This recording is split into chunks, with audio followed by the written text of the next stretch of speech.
వేములవాడ నియోజకవర్గం చందుర్తి మండలం మల్యాల గ్రామంలో ఇందిరమ్మ చీరల పంపిణీ కార్యక్రమం ఉత్సాహంగా జరిగింది. ఇందిరాగాంధీ జయంతి సందర్భంగా మహిళలకు చీరలు అందించేందుకు గ్రామ ప్రజలతో కలిసి ప్రత్యేక కార్యక్రమం ఏర్పాటు చేశారు. ఈ కార్యక్రమానికి ముఖ్య అతిథిగా ప్రభుత్వ విప్ ఆది శ్రీనివాస్ హాజరయ్యారు. మహిళలకు ప్రత్యేకంగా నిలిచిన ఇందిరాగాంధీ దేశం కోసం తన చివరి రక్తపు బొట్టు వరకు పోరాడారని గుర్తు చేశారు. పేదల జీవితాలను మార్చేందుకు అమలు చేసిన సంక్షేమ పథకాలు ఇప్పటికీ నెరవేరుస్తున్నారన్నారు. అంటే మహిళలకు గౌరవం చెప్పేది ఆ తర్వాత ఏ మహిళా తల్లి మళ్ళీ ప్రధానమంత్రి కాలే. అంతటి మహాతల్లి మా నాయకులు. ప్రపంచ మత్స్య కార్మిక దినోత్సవం సందర్భంగా గంగపుత్రులకు మంత్రి పొన్నం ప్రభాకర్ శుభాకాంక్షలు తెలిపారు. దేశ ఆర్థిక వ్యవస్థకు ఆహార భద్రతకు మత్స్యకారులు వెన్నెముకలుగా నిలుస్తున్నారని ఆయన పేర్కొన్నారు. సముద్రాల్లో, నదుల్లో, చెరువుల్లో నిరంతరం శ్రమిస్తూ ప్రజలకు ఆహార భద్రతను అందించే మత్స్యకారుల సేవలు అపారమని చెప్పారు. మత్స్యకారుల కుటుంబాలు ఆర్థికంగా అభివృద్ధి చెందాలన్న లక్ష్యంతో ప్రజాప్రభుత్వం కట్టుబడి పనిచేస్తోందని మంత్రి తెలిపారు. ప్రపంచ మత్స్య కార్మిక దినోత్సవం సందర్భంగా ఈ వృత్తిపై జీవిస్తున్నటువంటి గంగపుత్రులకు, బెస్తలకు, గూళ్లకు, ముదిరాజులకు అందరికీ పేరు పేరున హృదయపూర్వక శుభాకాంక్షలు. ఈ వృత్తి పరిరక్షించి పేదలకు ఆహారంగా అందించేటువంటి చేప పిల్లల పంపిణీ.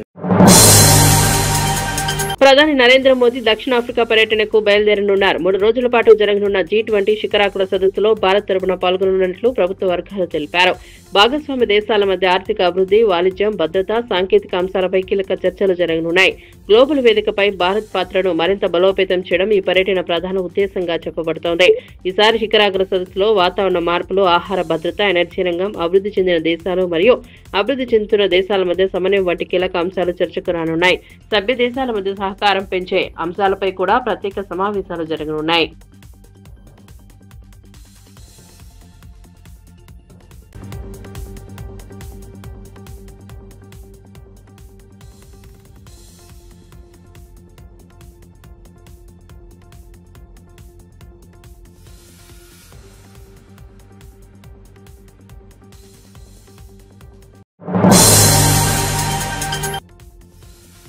తిరుపతి తిరుమల దేవస్థానం నిధుల నిర్వహణపై వచ్చిన ఆరోపణలకు వైవి సుబ్బారెడ్డి స్పందించారు. పవిత్రమైన ఉన్నత స్థాయి ప్రసాద సేవల్లో అవినీతి చేసేందుకు తాను ఎప్పుడూ ప్రయత్నించలేదని స్పష్టం చేశారు. స్వామివారి విరాళాల రూపంలో వచ్చిన 1100 కోట్లను గత ప్రభుత్వం ఎస్ బ్యాంక్ అనే ప్రైవేట్ బ్యాంకులో ఉంచిన సమయంలో ఆ నిధులకు ఎలాంటి ప్రమాదం వాటిల్లకుండా వెంటనే చర్యలు తీసుకున్నామని చెప్పారు. ప్రైవేట్ బ్యాంకు నుంచి ఆ మొత్తాన్ని తక్షణమే ప్రభుత్వ బ్యాంకులోకి మార్చి భద్రపరిచినట్లు వివరించారు. దాంట్లో కూడా మేము అవినీతి చేయాలనుకుంటే అట్లాంటి కార్యక్రమం చేసి ఉండొచ్చు. మీరు చేయలేదు. దేవువారి స్వామివారి సొమ్ము ప్రతి రూపాయి కాపాడటం కోసం ఆ కాస్ట్ని తగ్గించడమే కాక ఇంకా ఫర్దర్ గా కూడా కొన్ని ఇనిషియేటివ్స్ తీసుకొని ఆ కాంట్రాక్టర్తో చెప్పి చేయించడం జరిగింది.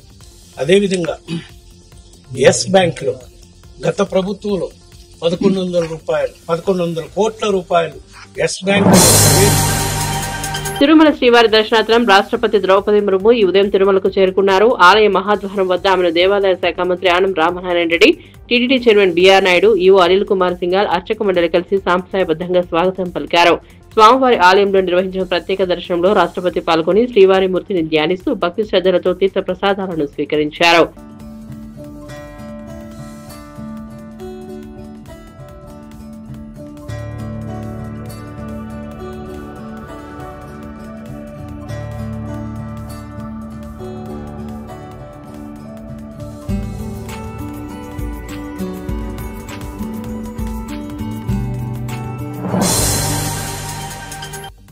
National Eklavya model residential school sports meet 2025 Telangana విద్యార్థులు అద్భుత ప్రతిభ కనబరిచారు. నవంబర్ 15న ఒడిశాలో జరిగిన 4వ ఎంఆర్ఎస్ నేషనల్ స్పోర్ట్స్ మీట్ లో అన్ని రాష్ట్రాల కంటే అత్యధికంగా 230 పథకాలు సాధించి ఓవరాల్ ఛాంపియన్ గా నిలిచారు. Athletics, archery, swimming, gymnastics, boxing, judo, wrestling, weight lifting, taekwondo, yoga, shooting, chess వంటి విభాగాల్లో తెలంగాణ విద్యార్థులు తమ సామర్థ్యాన్ని అద్భుతంగా చాటారు.